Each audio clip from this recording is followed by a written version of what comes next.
Are you looking for tips and advice on the best ways to improve your level of English? Our team of English teaching experts are here to help you. In this section, we share advice, ideas, and tips on how you can make the most of the time you spend learning English. How can you improve your speaking? How can you get better at writing? What should you read in English? What can you listen to help improve your understanding of spoken English? All these questions and more are answered in the articles that are written especially for you by the Learn English team. We publish new tips and advice regularly, so come back soon to see what's new. Quotes to inspire you in your English learning. Read these wise words to give your English learning a boost. Learning English can be a long journey, so here are some inspirational quotes to help you along the way.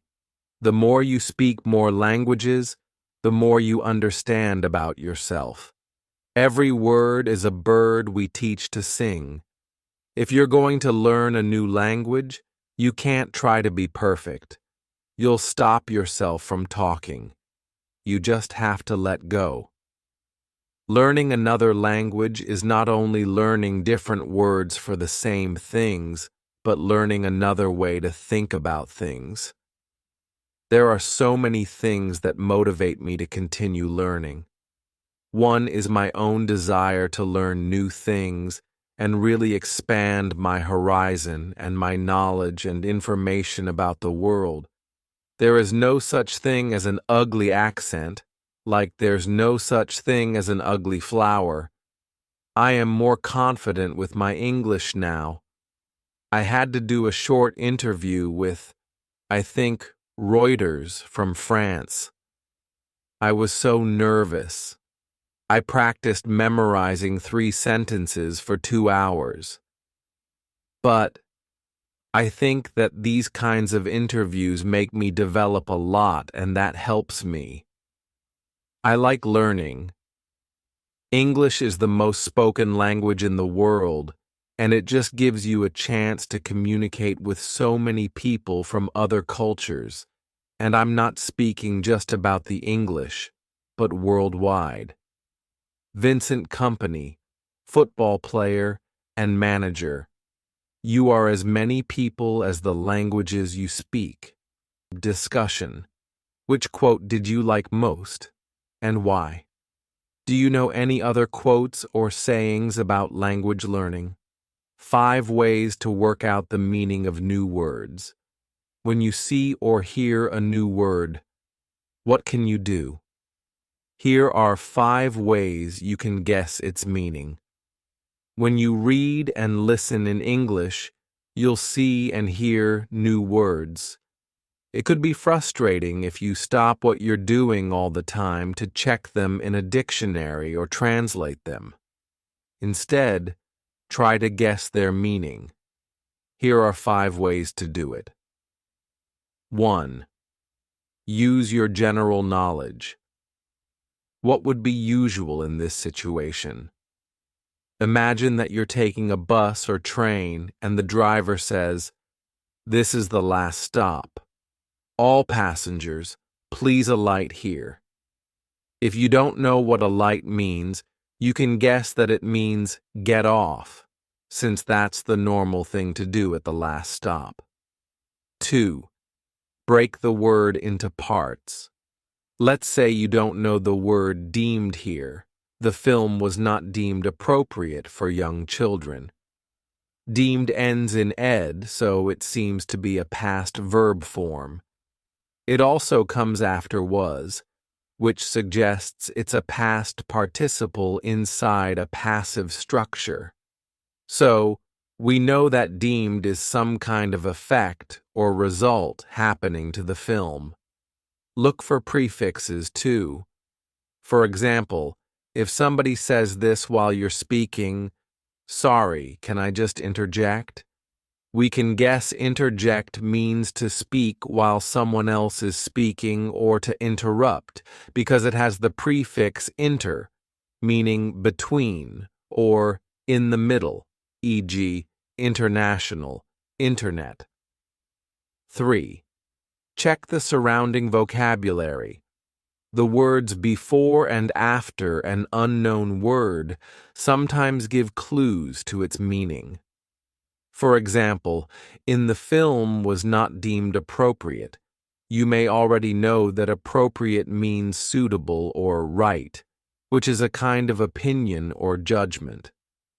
We can therefore guess that deemed means something like considered or judged. Here's a more complicated example. Passing my driving test was a huge achievement.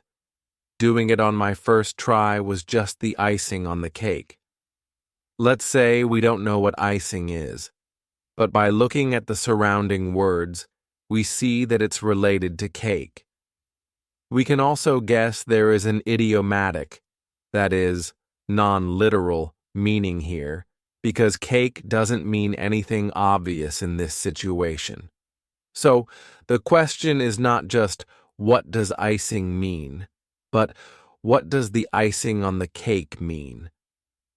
To answer this, from general knowledge we know that passing a test is good, and that passing on the first try is even better.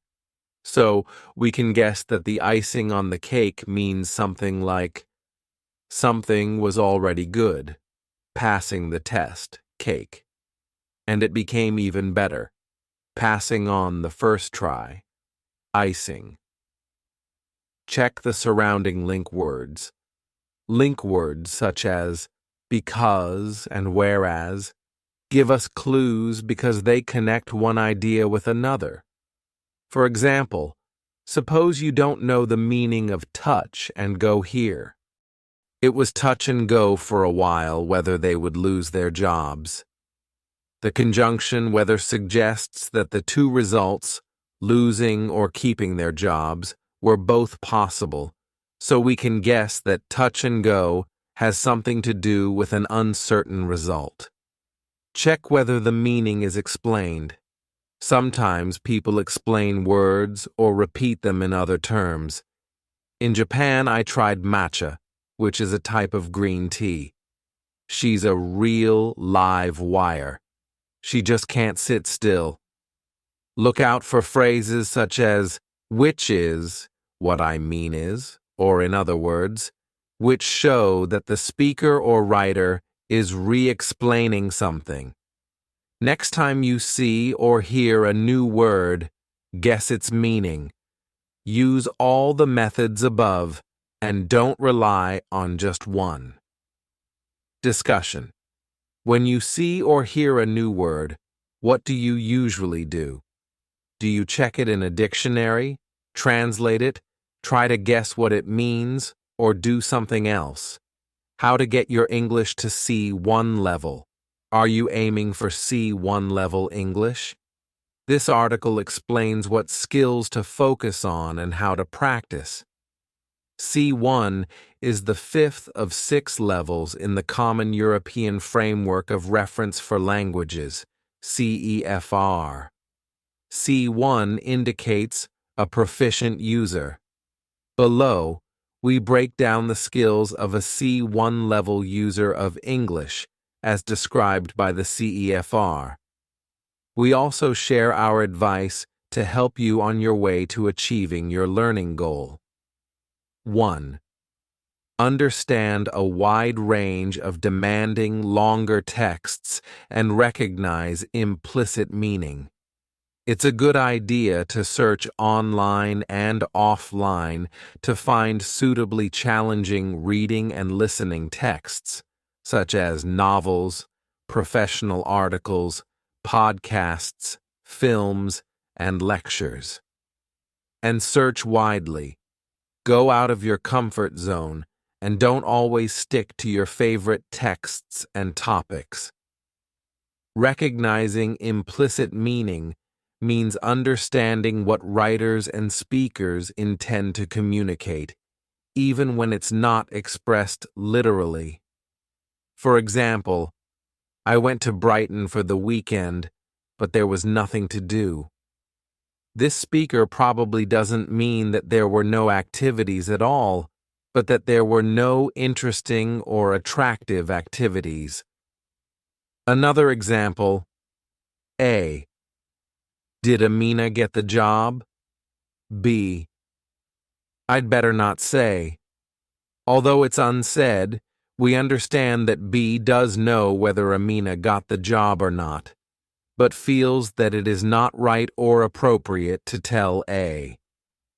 The best way to pick up on implicit meanings like these is by encountering similar ones, so choose rich and meaningful texts such as novels and podcasts to read and listen to. 2. Express yourself fluently and spontaneously without much obvious searching for expressions. This skill is about putting your thoughts and feelings into words. Talk with other people and speak your mind. You could also try expressing yourself by blogging, making videos, or keeping a diary. In conversations, do you speak spontaneously or spend a long time composing your sentences? Fluency is related to the word flow, but too much thinking disrupts your flow. Instead, just speak, even if the words or grammar aren't perfect, so that you can participate and interact more. More practice will help your speaking to become more automatic. Try to use English for your inner voice too. Switching to thinking in English isn't easy, but you can develop this ability by starting small. Talk to yourself in English while you are planning your day or going shopping, for example, and add more activities when you can.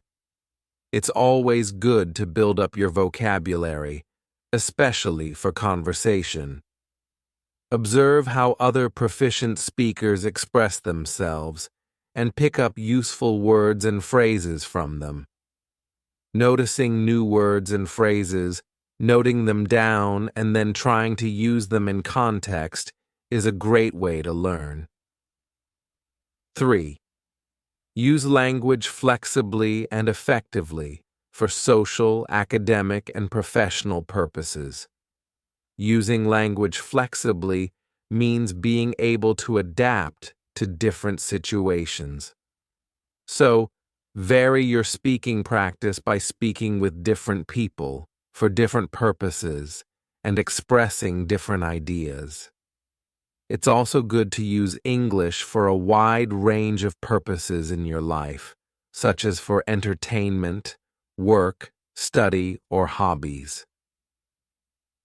Let's say you want to learn a new skill. Why not choose an online course taught in English? That will allow you to learn the skill and practice English at the same time. You can also look for opportunities to use English in your studies or workplace. 4th, produce clear, well-structured, detailed text on complex subjects, showing controlled use of organizational patterns, connectors, and cohesive devices. This is about taking your writing skills to an advanced level. Practice expressing complicated ideas. Look for good examples by other writers. See how they organize their text and take ideas from them. To develop your writing fluency, write a lot and write often. Ideally, try to write for a real-world purpose, not simply to practice English. Writing a report for your job, for example, is likely to involve much more complex and realistic information than writing a report for an IELTS exam or English lesson. You should also seek feedback on your writing. Ask friends or colleagues to read it and gather their opinions. This will help you to understand the strengths and weaknesses of your own writing and to check whether what you intended to communicate actually comes across. Good luck on your journey to C1. Discussion. Which tip do you think is most useful and why? How to get your English to B2 level. Do you want to get to B2 level? Read on to find out what skills you need to develop to reach your goal. B2 is the fourth of 6 levels in the Common European Framework of Reference for Languages, CEFR. B2 level means that you are an independent user of English. Below, we break down the skills of a B2 level user of English, as described by the Common European Framework of Reference, together with our tips for learning. 1. Understand the main ideas of complex text on both concrete and abstract topics, including technical discussions in his/her field of specialization. Reading and listening are essential to help you to reach B2 level. You should read and listen to English regularly, including texts that are long, detailed, and challenging. Go for texts that are authentic, that is, books, articles, podcasts, videos, and other texts from the real world, rather than ones made for English learning, as these will expose you to a wide range of realistic language and usage. If you have a specialist area in your work, studies, or interests, find English language texts connected to it. If you work in business, for example, choose articles or videos about economic policies, concepts, and news. You'll not only find them professionally interesting and useful, but you'll also pick up technical vocabulary in your field.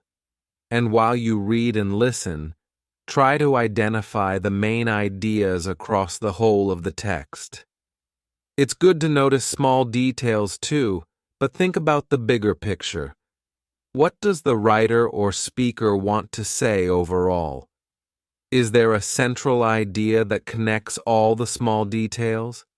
Is there a repeated idea, or one that's developed throughout the text? Such ideas are probably the most important ones.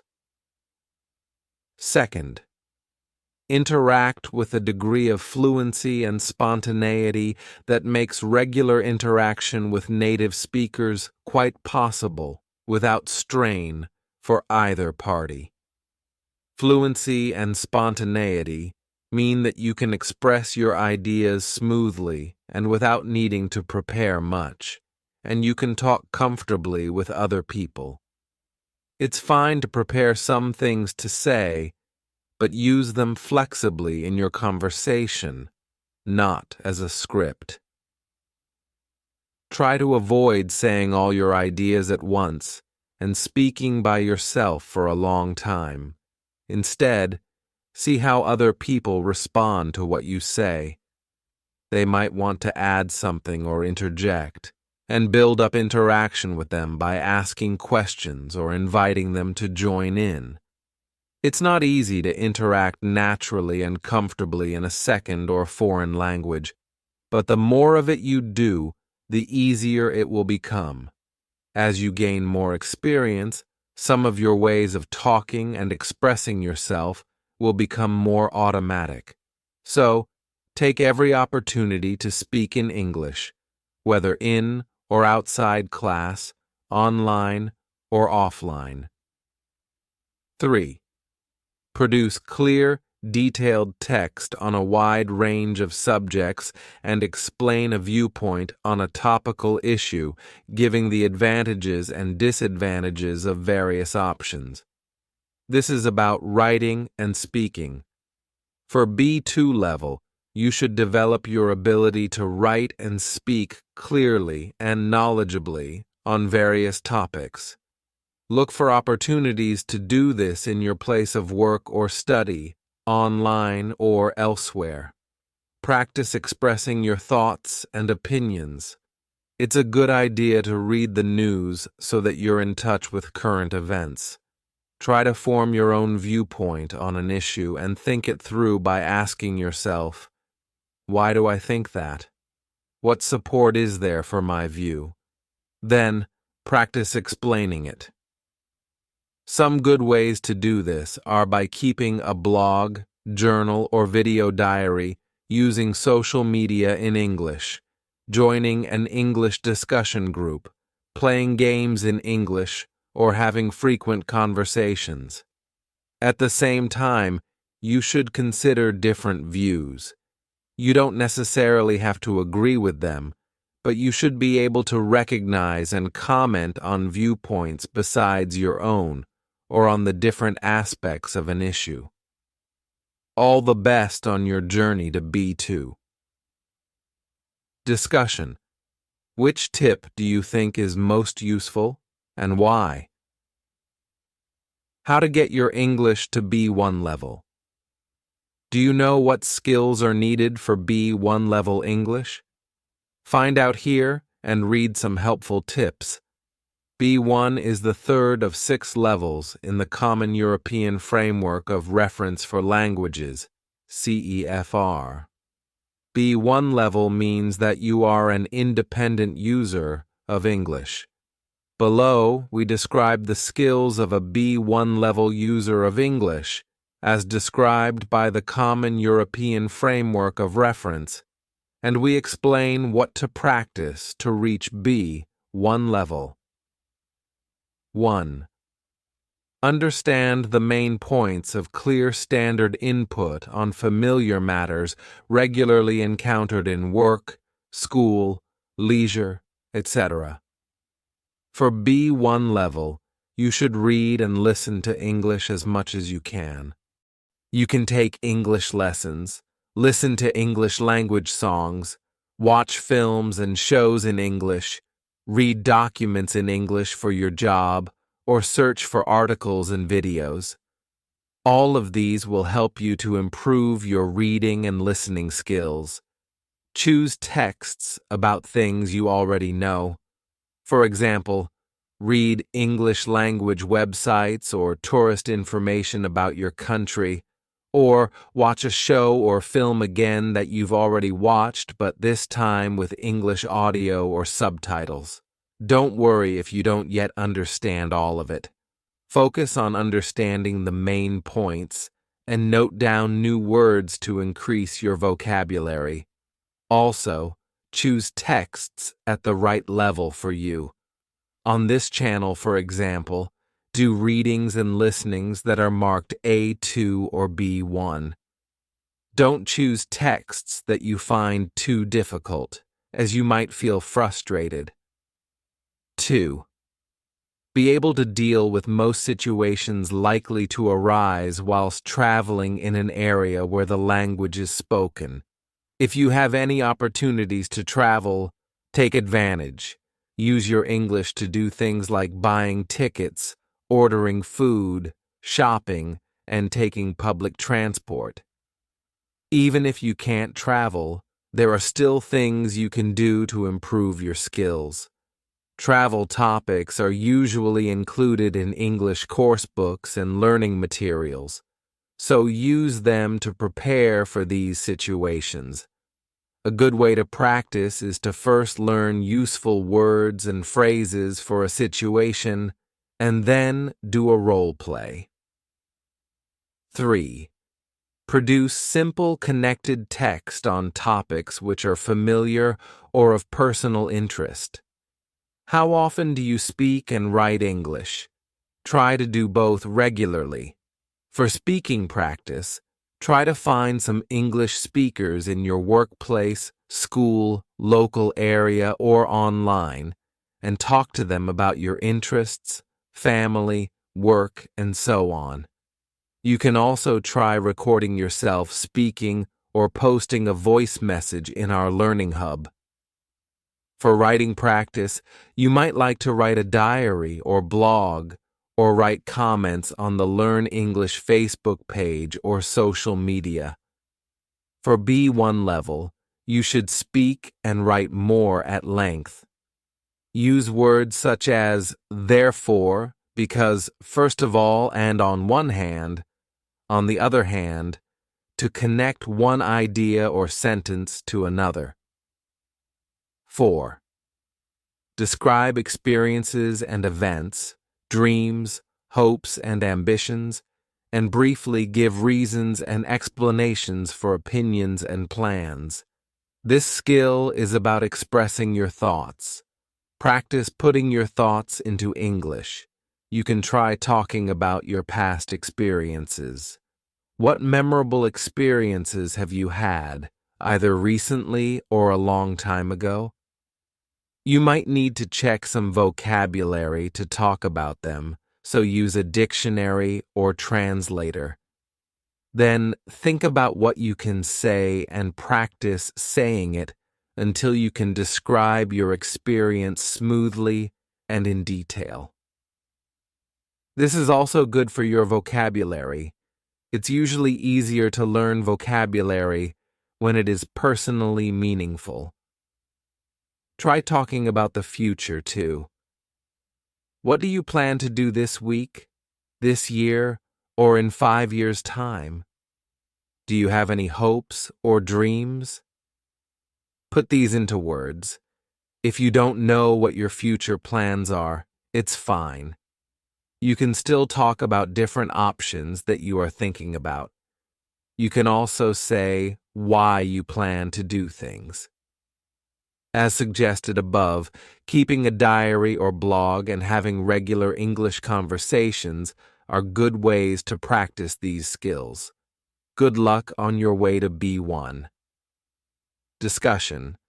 Which tip do you think is most useful, and why? An easy way to work out how to pronounce new words. If you see a word for the first time, how can you work out its pronunciation? Here is a simple 5-step method. Imagine you're in a speaking exam. You have a text to read, and it's all about pharmaceuticals. You already know that this means drugs used in medicine, but you aren't sure how to pronounce this word. You will need to talk about it soon with the examiner. What do? Or imagine that you work as a hotel receptionist. A guest arrives and gives you his passport. You open it and see his name, Marek Lewandowski. You need to say, "Good morning, Mr." But you're not sure how to pronounce his name. What do? In situations like these, you probably can't avoid saying those unfamiliar words. You may not be able to check them online either, so you need to have some way to work out the pronunciation. Here is a simple 5-step method. It can't guarantee that you will get the pronunciation fully accurate every time, but it will help you to get very close. Step 1. Find the vowels. Start by looking for vowels in the new words. Vowels are represented by the letters A, E, I, O, U, and Y. Pharmaceuticals, Marek Lewandowski. Step 2. Divide the word into syllables. A syllable is a group of letters making a sound together. For example, the word universe has 3 syllables, universe. Every syllable contains 1 vowel sound, so divide the word into syllables with 1 vowel in each. As well as vowels, each syllable can have 1 or more consonants before and or after the vowel. We can divide the hotel guest's name like this: Marek, 2 syllables; Lewandowski, 4 syllables. If you're not sure how to divide the word, for example, whether it should be Marek or Marek, just make your best guess. Sometimes 2 vowels combine to make a sound together, such as AE in rain and I in believe. Don't divide these. So in the speaking exam we can say pharmaceuticals, 5 syllables, the 2 vowels in EU make 1 sound together. If you're not sure whether 2 vowels should be separated or divided, look to other words that you know for clues. If you know that the vowels EU in Europe make 1 sound together, you can suppose the same thing in the 3rd syllable of pharmaceuticals. Also, be aware that many English words such as universe and believe have a silent E at the end. Since this E is silent, don't count it as a syllable. Step 3. Pronounce each syllable.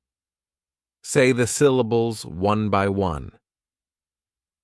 Far, ma, cu, t, cals. Even if you don't know how to say the whole word, you probably have some general knowledge of pronunciation that you can use. In the word pharmaceuticals, you may already know that PH in English has a F sound and that the letter C can have a S sound, often before the letter I or E, or a K sound. Also, if you know the word pharmacy, you already know how to say the first half of pharmaceuticals. Step 4. Work out where to put the stress. For words with more than one syllable, think about which syllable to stress. It's useful to consider any similar words that you know. If you already know how to say practical, historical, economical, or optical, the stress is marked in bold. You may realize that for words ending in ical, the stress normally falls on the syllable before ical, i.e., the third to last syllable in the word. This helps us to work out the stress position in pharmaceuticals too. Pharmaceuticals. Stress on the third to last syllable. If you don't know any similar words, take your best guess based on what sounds good. Marek Lewandowski. Step 5. Say the whole word smoothly, with stress. Pharmaceuticals. Marek Lewandowski. If you followed all 5 steps, you have made a pretty good attempt at pronouncing these new words. Spelling doesn't represent pronunciation perfectly, so we still can't know the pronunciation for sure. However, these 5 steps will help you to make a very good guess. Discussion. Do you find English pronunciation easy or difficult? Why? 10 things you should know about a word. Here are 10 things you should know about a word to be able to understand and use it well. All language skills depend on vocabulary, and proficient users of English have a vocabulary of many thousands of words. Every word has its own characteristics, including style, grammar patterns, and relationships with other words. Below, we take the example word incredible and show you 10 useful things to know about it. 1. What does the word mean? Incredible literally means hard or impossible to believe, e.g., it's incredible that nobody spotted the mistake, but it has another meaning of extraordinary or impressive, e.g., the show was incredible, and this meaning is actually more common. 2. Does the word have any connotations? Connotations are extra meanings or feelings that the word suggests, added to its basic meaning. The extraordinary or impressive meaning of incredible has a positive connotation.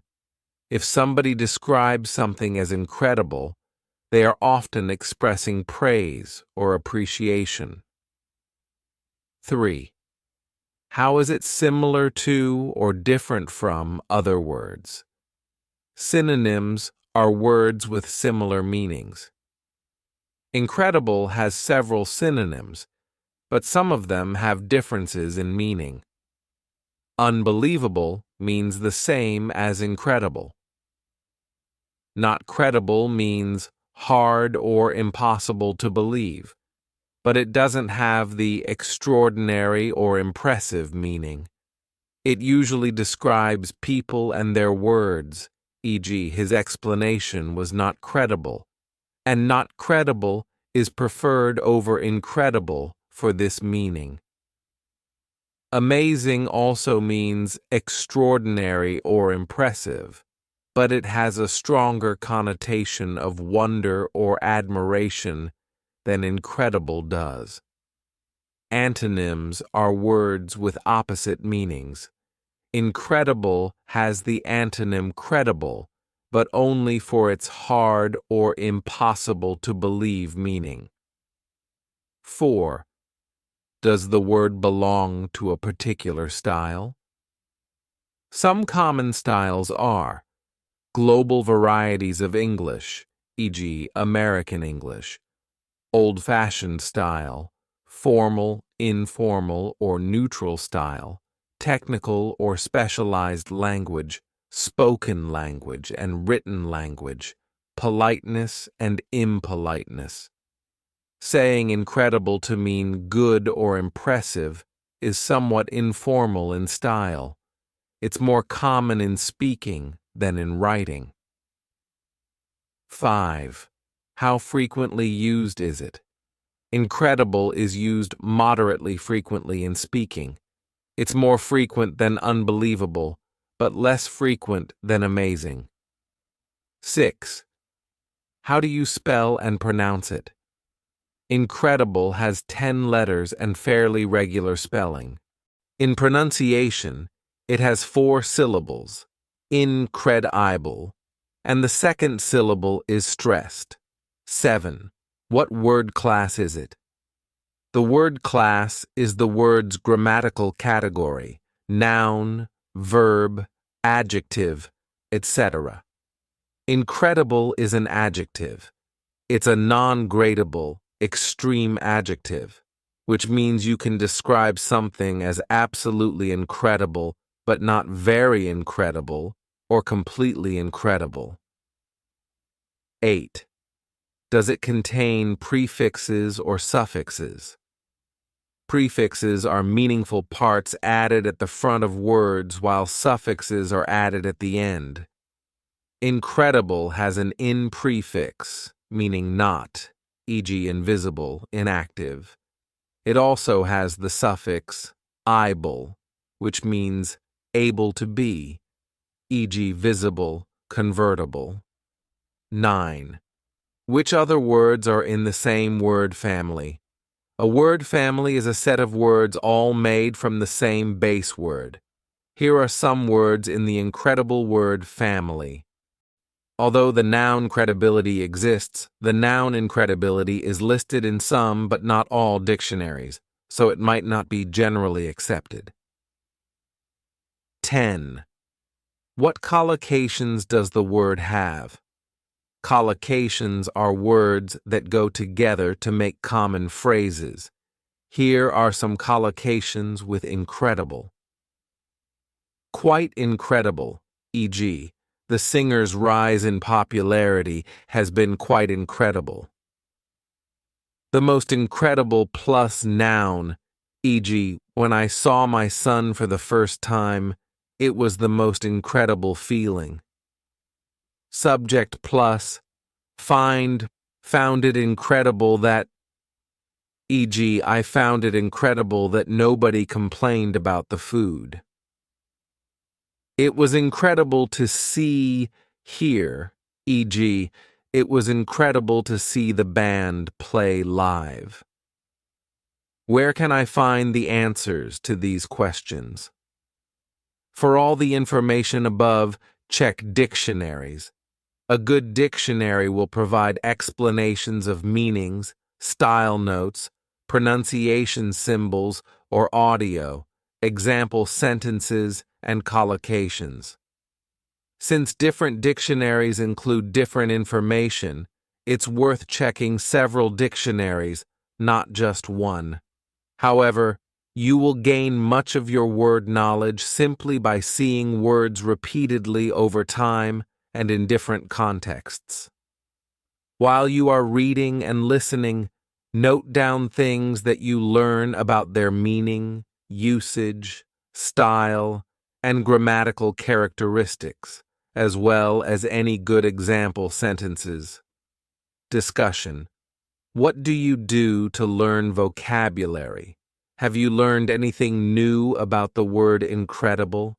How to prepare for a job interview in English? Do you have a job interview in English coming up soon? These tips will help you to get ready and impress your potential employer. If you've been invited to a job interview, it's a good sign. It means the company thinks you have potential and they want to know more about you. Interviewers can sometimes ask unpredictable questions, but you can increase your chance of success by preparing well. Here's how. Study the job description. The job description says what skills, experience, and personal characteristics the company needs.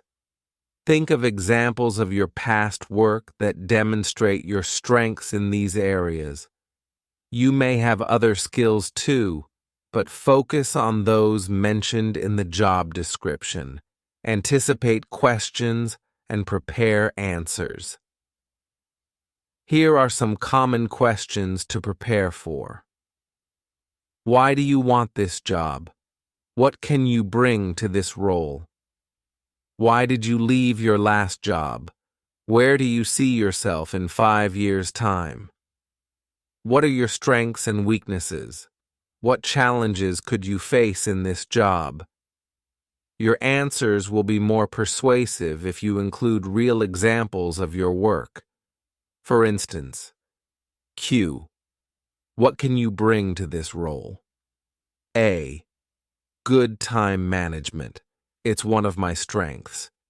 In my last role, I organized our office relocation, which was a huge project involving over 100 staff in only 3 months. I delegated work within my team to save time. I set deadlines for completion of the project stages, and I monitored progress regularly. Because of this, the relocation was completed on time and on budget. I feel confident I can bring these skills into this role. Some questions may ask you to talk about weaknesses, failures, or challenges. Nevertheless, be optimistic. For example, if you have to talk about a failure you experienced, you can also say what you learned from it or how you avoid repeating it.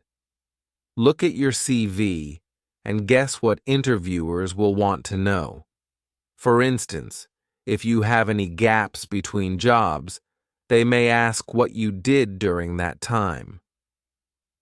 Research the company. Find out as much as you can. Check the company's website, LinkedIn, and social media, and ask your friends and colleagues. You can use this information in the interview. If you know about the company's current activities, for example, you can say which ones you are keen to be involved in. It will show your interest in the job. Practice English. Here are some suggestions for vocabulary practice. Positive adjectives to describe you, e.g., determined, resilient, and your work, e.g., innovative, successful. Verbs to describe your achievements and actions, e.g., coordinate, direct, develop, create. Words to describe projects and goals, e.g., objective, success criteria, implementation. Words to describe professional development, e.g., training, qualifications. Technical terms in your field. Phrases for social interaction, e.g., nice to meet you, it's my pleasure. Also, check the pronunciation of any technical terms, the company's name, and the interviewer's names. Practice speaking English aloud until you feel comfortable and confident. It's a good idea to do a practice interview.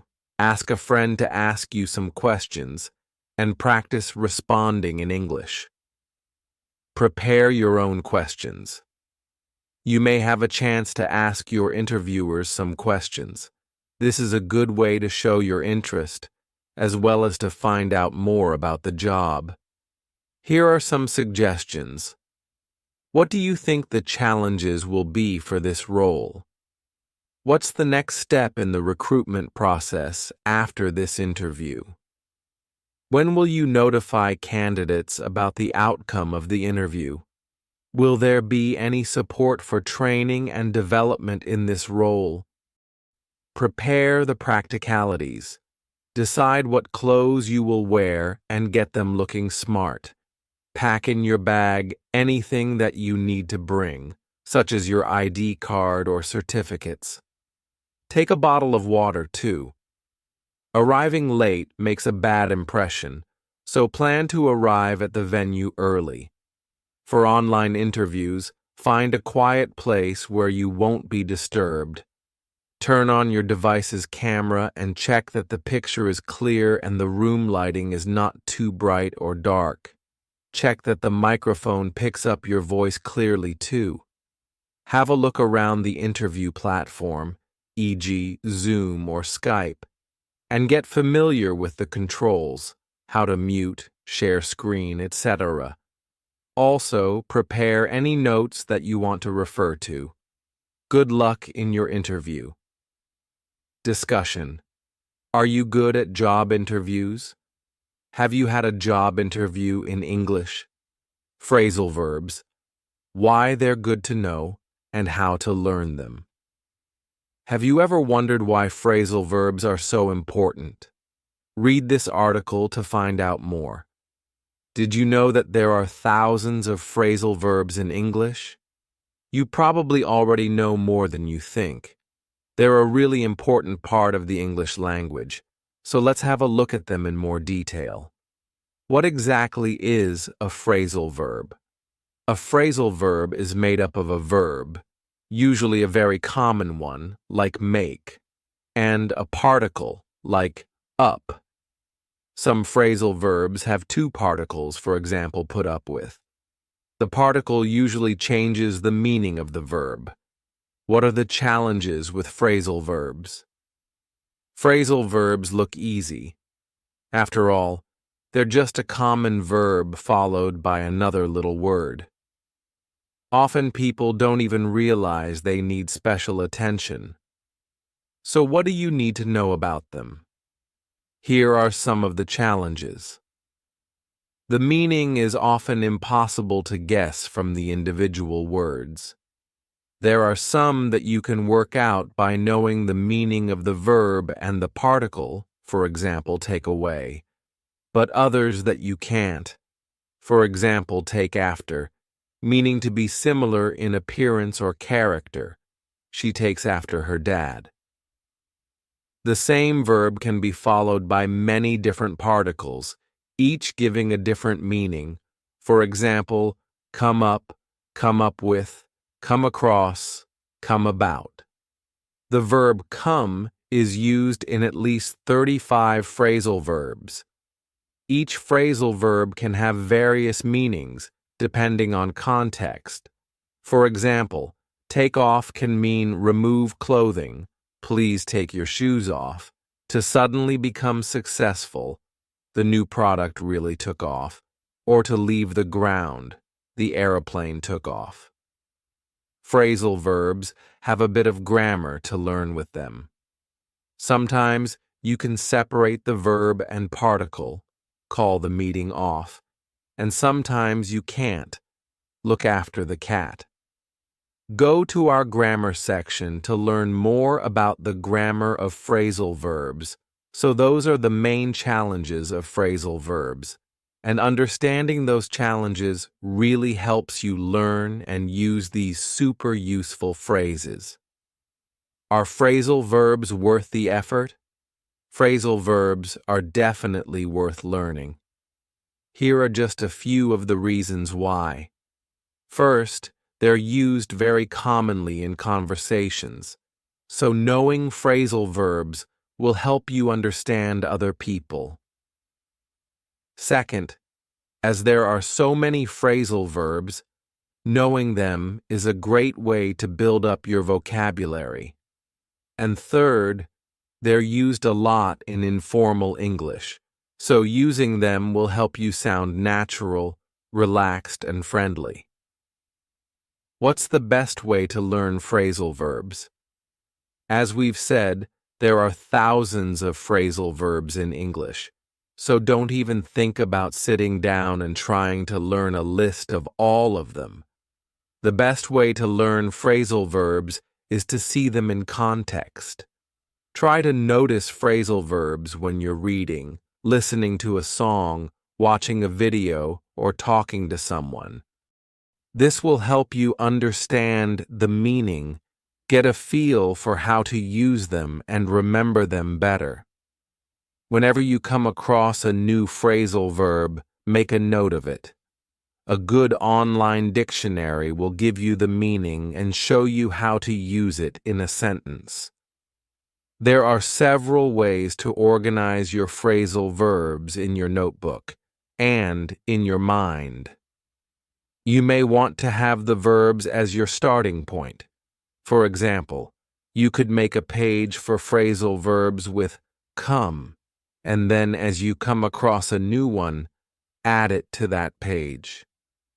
Be sure to include your own phrase or sentence when you note down a new phrasal verb.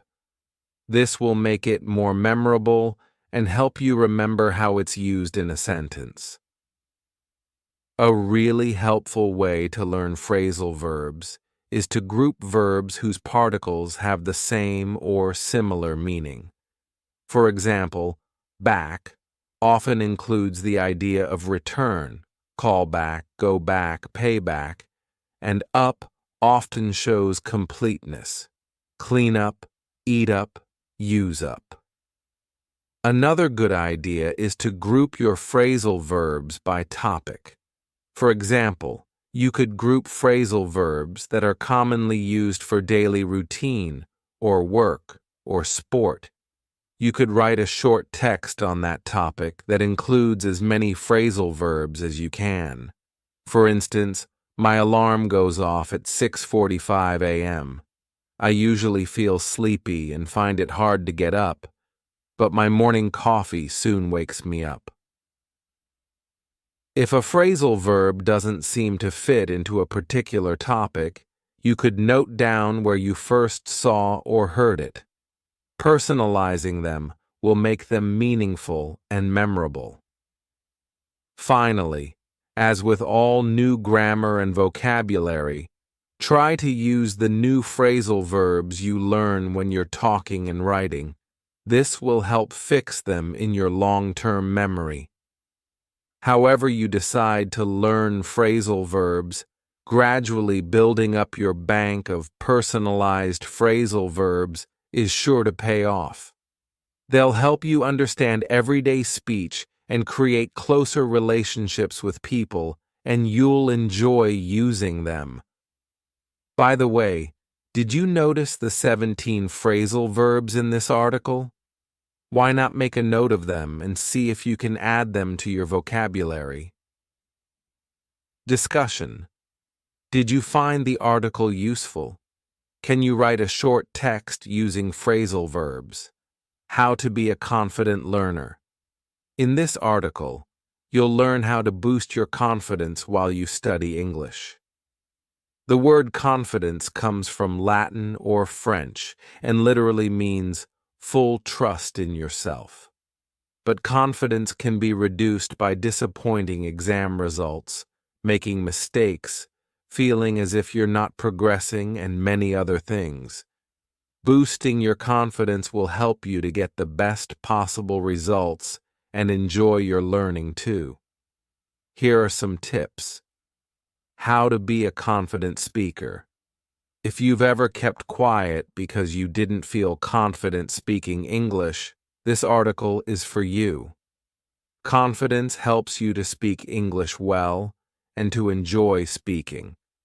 If your confidence is low, here are 5 things you can do to boost it. 1. Speak up.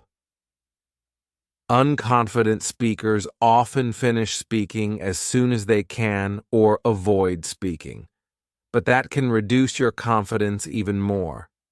It's hard to build confidence if you rarely or never speak. So, break this cycle. Try to be bold and speak up. Answering questions in class, talking to your classmates or other English speakers, and joining a language exchange are all good opportunities for you to speak. Confident speakers trust in their own abilities because they have spoken many times before. Build up your own speaking experience in this way by taking more opportunities. 2. Prepare well. A big cause of low confidence is feeling unprepared. If you aren't ready to speak, it's normal to feel unconfident. So before speaking, get yourself ready. Before a presentation, prepare what you want to say and practice until you can say it smoothly. Before class, find out what the next speaking activity will be and prepare some words and ideas to use. Before social interactions, prepare a few things to talk about, like the weather or recent news. 3. Change the way you think about failure. Failure is part of learning. It happens to everybody. But what's important is what happens next. Imagine you pronounce a word incorrectly. You try to express your ideas but can't say them clearly. You forget your words during a presentation. Your speaking test mark is lower than you expected. How do you react? For unconfident speakers, these just confirm that you aren't good at speaking and make you want to avoid it. As a famous cartoon character said, "You tried your best and you failed miserably. The lesson is, never try." Homer Simpson in The Simpsons. But don't take Homer's advice. Confident speakers don't quit. Although they feel disappointed, they know these mistakes are valuable because mistakes show where they can improve. Confident speakers know that learning a language is a long-term activity, so they don't give too much importance to one single short-term failure. 4. Practice positive self-talk.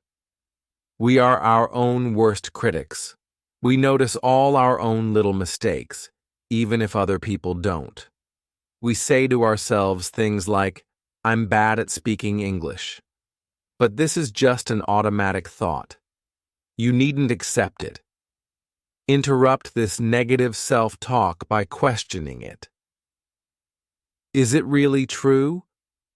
Or have you forgotten what your strengths and achievements are? Is it based on solid evidence, or just your emotions and worries? Is there any evidence saying the opposite, e.g., your past achievements or positive comments from teachers? Negative self-talk is damaging to confidence. Positive self-talk is more encouraging. You can say things like, "I'm not good at speaking English yet," or "I'm working hard and getting better." 5. Don't compare yourself with others. If you feel inspired by people around you, that's good. But if you think they're all better than me, it will harm your confidence. Don't try to be the best. Just try to be better than you were yesterday. Set your own standards for your English learning. This will make you feel more confident and in control. Discussion. What things boost your confidence as an English speaker? What things harm it? 1. Schedule your study time. Do you study regularly? Unconfident students often don't. They may study only when they're in the right mood, leave it until the last minute, or get busy with other things and end up not studying at all. But lack of regular study may weaken your confidence further. Break this cycle by making a schedule. Decide what day and time you will study and for how long. Mark it in your calendar so that your time is reserved. It's better to study regularly, e.g., a little every day, than intensively, e.g., all day once a week. 2. Remember your purpose. There are many reasons why people learn English. What's yours? If you're unsure, take time to identify it. Unconfident learners sometimes feel lost or directionless. To boost your confidence, remind yourself why you are learning English. This will give you a sense of purpose and of going in the right direction. Set goals. Unconfident learners might have vague goals such as to improve their English generally, or they may not have thought about a goal at all. Set goals for yourself. The more specific, the better. Perhaps you aim to understand songs in English, or to achieve a particular IELTS score, for example. Your goal should be challenging, but doable. Break it down into smaller goals for day-to-day study sessions. For example, today, I'll listen to my favorite song and check the vocabulary in it. Today, I'll do an IELTS writing practice test. When you complete your daily goal, give yourself a small reward. Soon, you'll gain confidence as your completed goals move you closer to achieving your overall goal. Record your successes. If you look back in your life, you've probably overcome many obstacles and achieved many goals already. You have certainly achieved a lot in your English learning to be capable of reading this article. Don't let these successes be forgotten. Recording and remembering success is a big confidence booster. Here are some ways to do it. Write your goals down. Tick them when you achieve them. As well as a to-do list, keep a done list. Make a folder on your computer for your certificates, best work, and nice comments you receive. Start a private Padlet or Instagram to store images of your completed work. Write a journal and reflect on your progress. Whichever way you choose, review your achievements from time to time. After just a few days, you'll see evidence of your ability to achieve. 5. Deal with fear of failure. Fear of failure is a major cause of low confidence. However, there's another way to look at failure. FAIL, rather first attempt. In learning, nobody learns without making mistakes, but mistakes actually provide useful information about what you can improve. They help you to get it right next time, so let your mistakes come out in lessons or exercises. Once you know about them, you can correct them. You won't repeat them in your exam or interview when it matters more. Don't fear mistakes. Lessons, exercises, and classrooms all exist for the purpose of trying, making mistakes, and learning. Good luck in your studies. Discussion. What's your reason for learning English? Do you feel confident that you can achieve your goals? How can I improve my English pronunciation? Try these simple and effective activities to improve your pronunciation. Pronunciation is really important for communication and making sure people understand your message. Pronunciation is also helpful for your listening skills. When you know what words sound like in a sentence, you'll understand much more of what you hear. So, how can you improve your pronunciation? Here are some ideas. 1. Listen and write. Take a short clip from a song, film, show, or audio file. Write down the words that you hear and replay it until you have got them all. Play it at 0.75x or 0.5x speed if you need to. Then compare your version with the lyrics, transcript, or subtitles. Did you get it exactly? Note any differences. This really helps you to focus on particular pronunciation features. Finally, say the words yourself, copying the same sounds that you heard. Repeat the practice until you can pronounce the sounds smoothly and comfortably. 2. Speak and check. This is the reverse of the previous tip. Now, you say the words and let a dictation app or website write down what you say. If it writes down what you said correctly, you must have pronounced it well. But if it doesn't, check those misunderstood words because you might not have pronounced them clearly. Note, however, that dictation programs do sometimes make mistakes. For this tip, you'll need a dictation app or website. Many phones have voice dictation functions.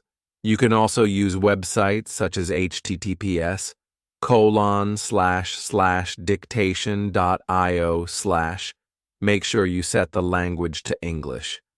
3. Record yourself. Prepare a few sentences and record yourself saying them using your phone. Then listen to the recording. Are you satisfied with your pronunciation? Were any sounds unclear? Was it too fast or slow?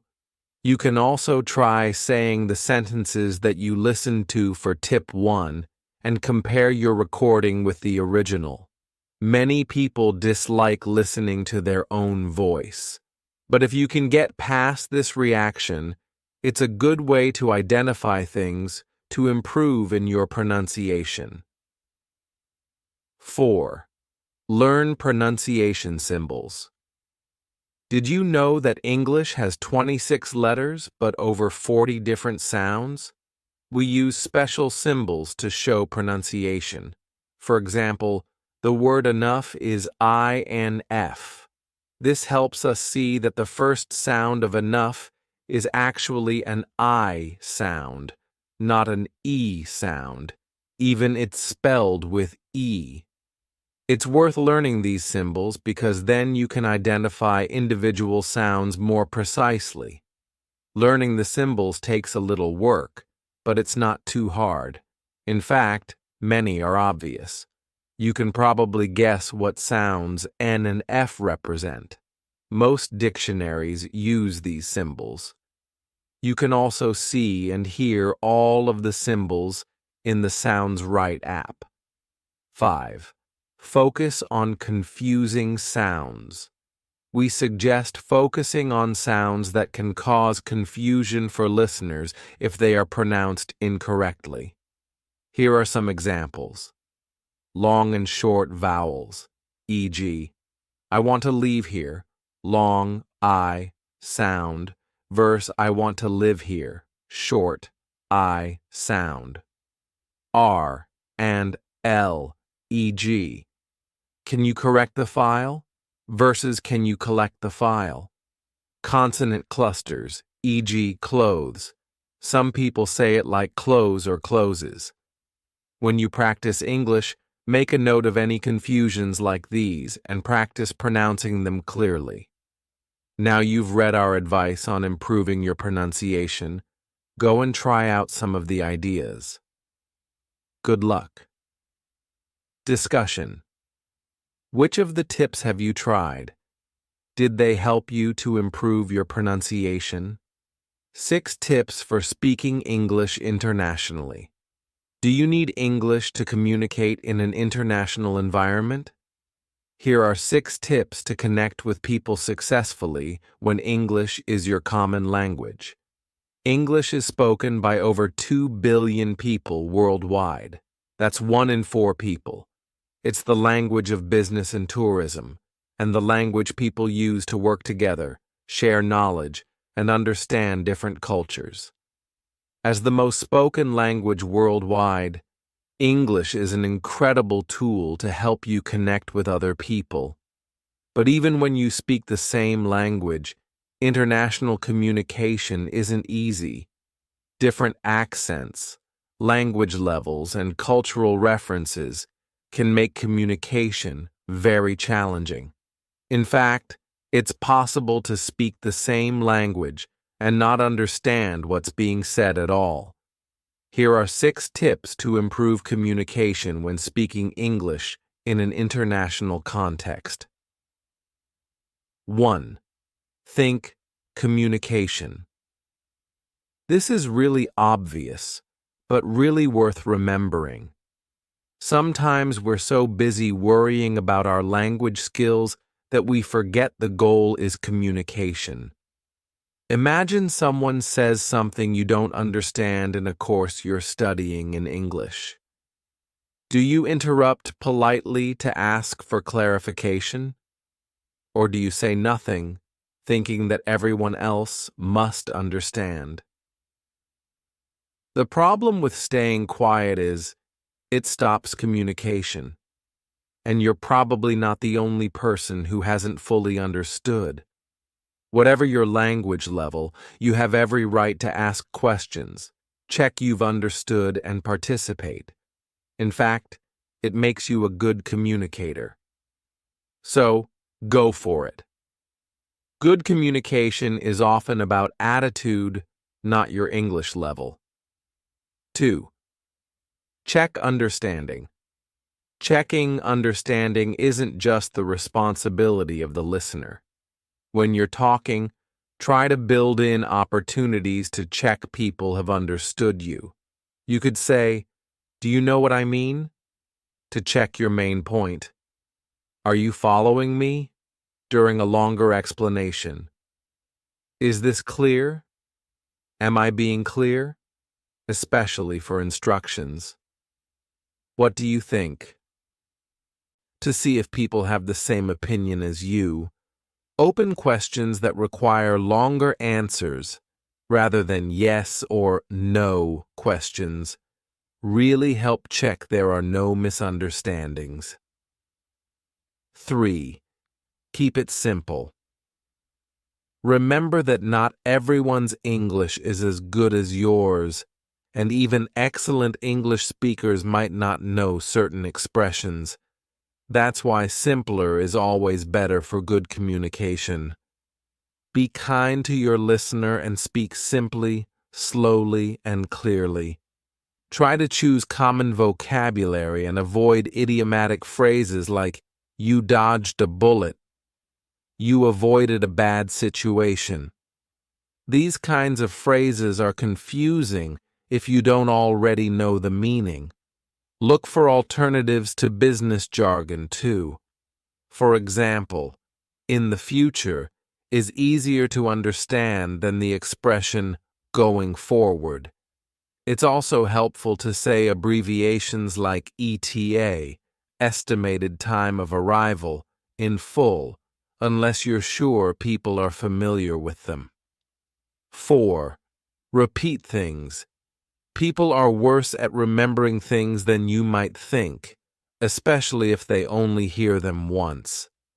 That's why repetition can be really important. A good way to repeat things is to paraphrase an expression, that is, to say it in different words. For example, you might say, "The project deadline has been extended by a fortnight." In other words, we now have 2 extra weeks to finish the project. Notice the useful expressions "that is" and "in other words," which can be used to introduce repetition in different words.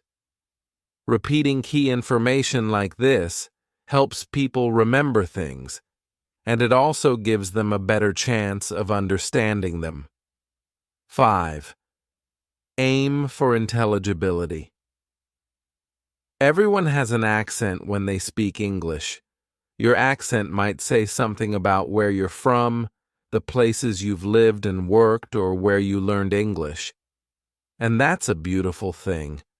Apart from being an adorable part of who you are, your accent doesn't matter.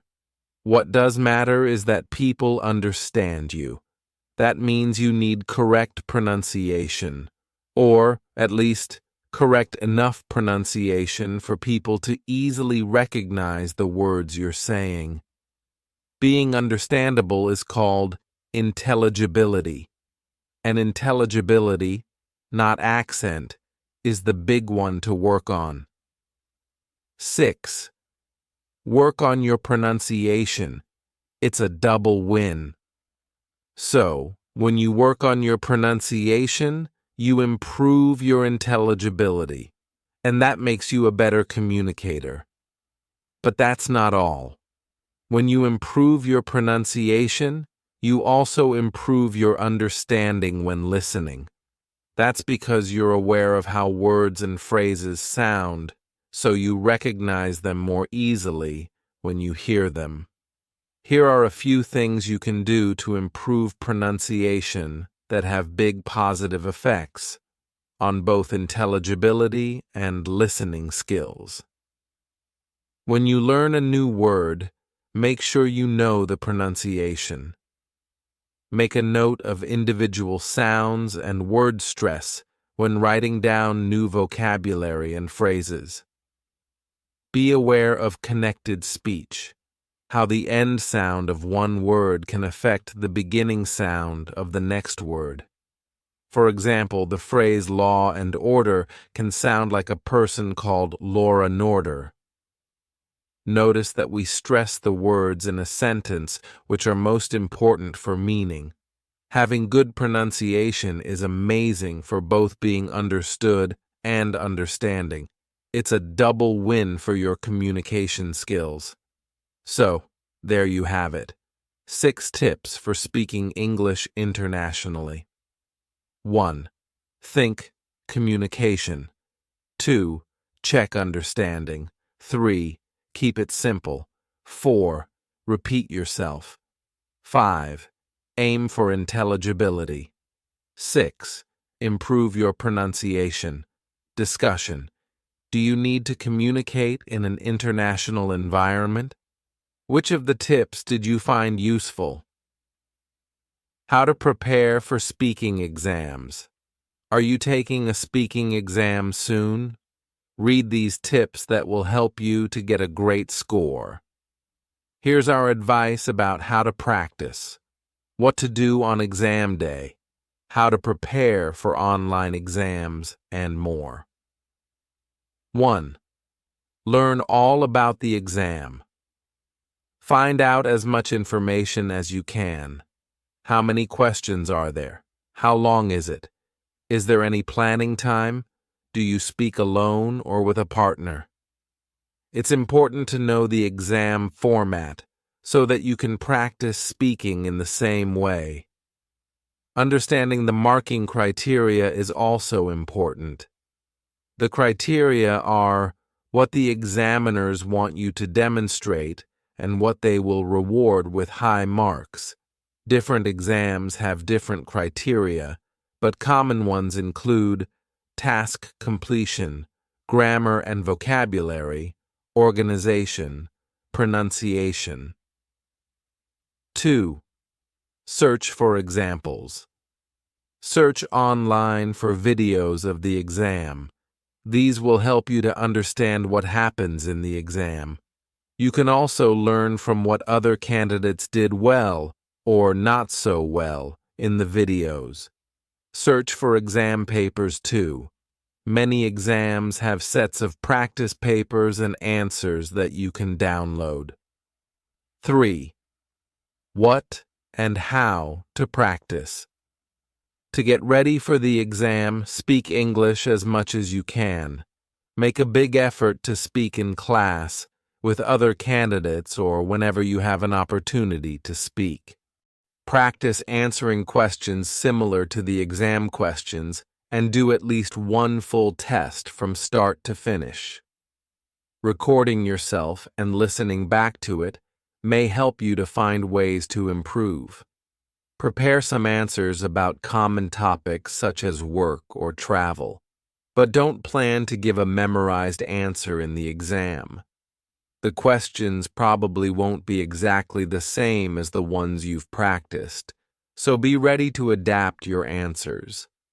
Memorized answers also sound unnatural, and the examiners might give higher marks to natural speech. 4. What to do on exam day. Before the exam, warm up your English by speaking to someone or to yourself. Arrive at the exam center early. Make sure you won't be hungry or thirsty. Mute your phone. Most people feel nervous before exams, so take some deep breaths to calm yourself down and focus your mind on the task ahead. 5. How to prepare for an online exam. If you are taking the exam at home, find a quiet place and ask people not to disturb you. Check your device, microphone, and earphones all work okay. Practice making eye contact with the camera on your device while speaking. Ask a friend to act as an examiner and do a practice exam together via video call. If possible, ask your friend to record the video call so that you can watch it and see and hear how the examiner will see and hear you. 6. After the exam, well done for completing the exam. We hope you got a great mark, but if not, don't worry. After gaining the experience of the first exam, people often do better the second time around. After your exam, take some time to reflect. What questions were you asked? What did you do well? What could have been better? Note down all your thoughts, as they will help you to do even better in your next exam, whenever that may be. Good luck to you all. Discussion. Are you taking a speaking exam soon? What helps you to do well in speaking exams? How to use the Learn English Grammar section. If you'd like to communicate effectively, we've got 2 useful resources to help you improve your English grammar. The English Grammar Reference. Think of the English Grammar Reference as a summary of all the most essential points of English grammar. It's similar to a grammar reference book. The pages offer clear and concise presentations, and each page has exercises for you to check your understanding. A few things to keep in mind. The grammar reference covers all the essential English grammar you need to communicate in most situations, but it doesn't cover every single grammar point. The grammar reference is organized by parts of speech, like an encyclopedia, not as a grammar lesson. This means it's probably not a good idea to read it from beginning to end. Instead, look for a grammar point you'd like to know more about. If you have a question that isn't answered in the grammar explanation, read through the comments at the bottom of the page. Someone may have already asked your question, and you can read our expert team's answer. The comments contain lots of really useful information. The grammar pages. In an English class, teachers carefully choose the grammar to teach in their lessons and give their students explanations and opportunities to practice using the grammar. The A1 to A2, B1 to B2, and C1 grammar pages are written like mini English lessons. 1. Test. Do an exercise to see how much you know already. Don't skip this. 2. Teach. Read an explanation of the grammar point. Third test. Do another exercise to check your understanding of the grammar. Just like the grammar reference, there's a lot of useful information in the comments that other learners and our expert team have written in responses. Read the comments to look for answers to your own questions and to learn more. How to make the most of the Learn English Learning Hub. Are you looking for ways to improve your English skills? In the Learning Hub, you can practice and improve your English as you communicate with speakers from all over the world. What is the Learning Hub? The Learning Hub on the 24/7 English channel is your space to put your English into practice. The idea is to practice and improve your English by communicating with other people. Each topic has a series of steps designed by our team to help you share your thoughts, ideas, and personal experiences with learners all around the world. You can write comments, record yourself speaking, and share photos with descriptions. We add new content about different topics twice a month. You'll get to know our team of expert educators too, as we appear in the videos to guide you through. What are the benefits? If you want to develop your communication skills in English, the best way to do that is to practice using them. The Learning Hub gives you lots of opportunities to do just that. You will improve your speaking, writing, and conversation skills as you participate in the activities. In the Learning Hub, there are no right and wrong answers, and we don't correct people's English. It's a place to activate and develop the English, by using it for real communication. Another thing people love about the Learning Hub is the friendly atmosphere. Being part of an international community of English speakers can be really motivating and enjoyable. Research also shows that language learners remember new phrases better when they need them for communication. So, get out there. We hope you have fun doing the tasks, chatting to other people, and making your English learning memorable. How do I join in? To leave comments and participate in the activities in the Learning Hub, you need to register for a free account. When you register, you can choose if you want to receive a free monthly newsletter with learning tips, advice, and special offers. Once you have an account, you can take part in the activities and practice your English skills by writing and recording comments. For some tasks, you can also share a photo if you want to. Our short videos show the Learn English team talking about the topic and doing the tasks themselves. We hope you find these enjoyable for authentic listening practice and useful for giving you ideas and new language for each task. How can I make the most of the Learning Hub? The best way to learn from the Learning Hub is to read all the great comments and then reply to some other learners. People love it when you reply to their comments, and it's great practice for your English. So be nice, be interested, and help create a positive learning atmosphere. If you're not already there, what are you waiting for? We're looking forward to seeing you in the Learning Hub. The power of music. How to learn English with songs. Do you like listening to songs in English? Here's a step-by-step guide to help you learn English with songs. Music is everywhere. It can make you feel many different emotions and bring you happiness, energy, or calm. It can reduce anxiety and depression. It can inspire you and capture your imagination. Music is incredibly powerful, and it can also be an incredibly useful tool for learning English. Music and memory. You probably know that the words of a song are called lyrics. Some song lyrics are quite basic. She loves you, yeah, yeah, yeah, while others are deep, emotional, and thought-provoking. Think of the lyrics of one of your favorite songs. They're not difficult to remember, are they?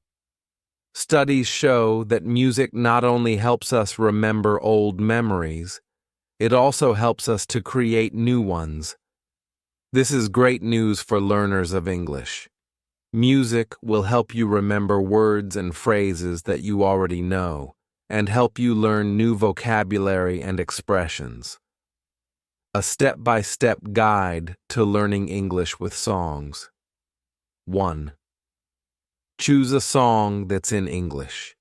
It can be any song at all. A song that you like, that you've listened to several times before. Have you found it? Great. Now, 2. Listen to the song. Do you understand all of the lyrics? Probably not, but don't worry. People hardly ever understand every word of a song the first time they hear it. The words have to fit the rhythm of the music, so they are often difficult to understand. 3.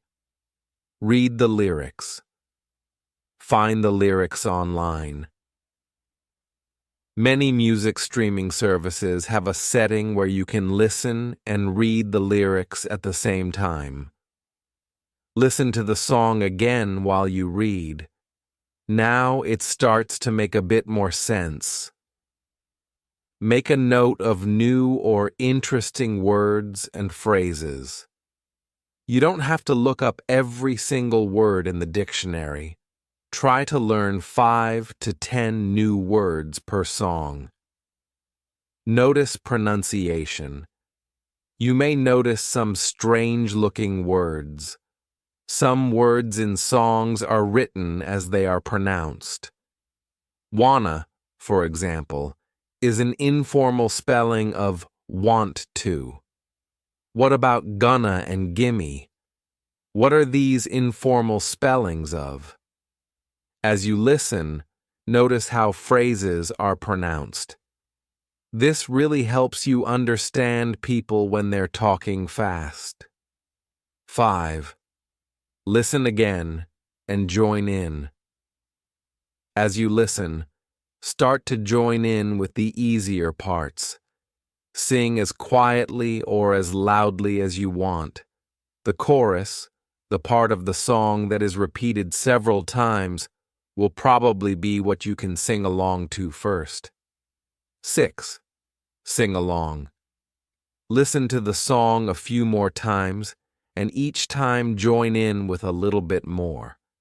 By now, the song is really in your head. You're really feeling the rhythm of the music and the lyrics. Tomorrow, next week, or whenever you feel like learning a new song, do the same thing again. But don't forget to come back to the old songs, especially your favorites. So, whatever type of music you're into, learning English with songs will help you improve your listening and speaking skills, vocabulary, and pronunciation. It'll teach you words and phrases that you would never learn in the classroom. And most importantly, it'll make learning English really enjoyable and fun. Happy listening. Discussion. What are your favorite English songs?